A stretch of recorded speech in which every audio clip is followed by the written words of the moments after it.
Dan from Jump Back here. Let's hit another NREMT style practice question. So today we've got a 30-year-old male who falls from a tree and lands on his back. He is hypotensive with a blood pressure about 82/50. He's bradycardic with a pulse of 48, and he's got warm, dry skin. What type of shock are we suspecting? All right, you got an idea? Here's our options.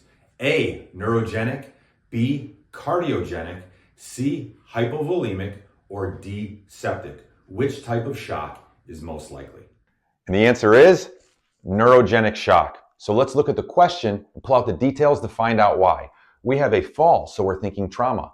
Hypotensive, so low blood pressure. Bradycardic, so low pulse rate. And then warm, dry skin, which is fairly unusual for shock.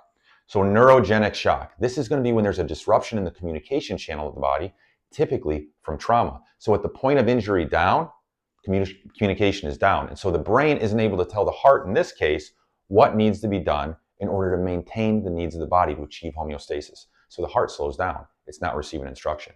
And because the heart is going slower, it is not pushing it out at a pace, not pushing the blood out at a pace to maintain blood pressure. And so we're starting to fall into shock.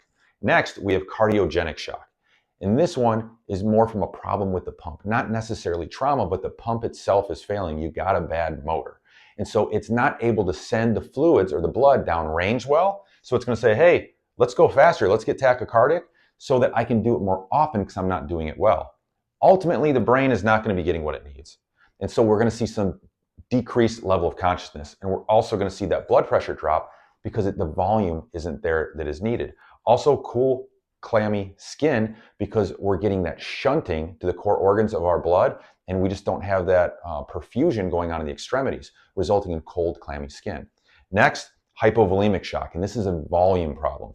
The old ticker, the motor is doing just fine. It just doesn't have the resources to send on its way. It's lacking the fluid. And this could be due to trauma and bleeding, so internal or external, or maybe even just an illness and dehydration, excessive vomiting, or diarrhea. You just don't have the fluid. So the pump is working hard. You're getting that tachycardia, but it doesn't have the fluid to send down range. And so you're seeing that blood pressure drop and also pale, cold, clammy skins again because it's shunting to those core organs.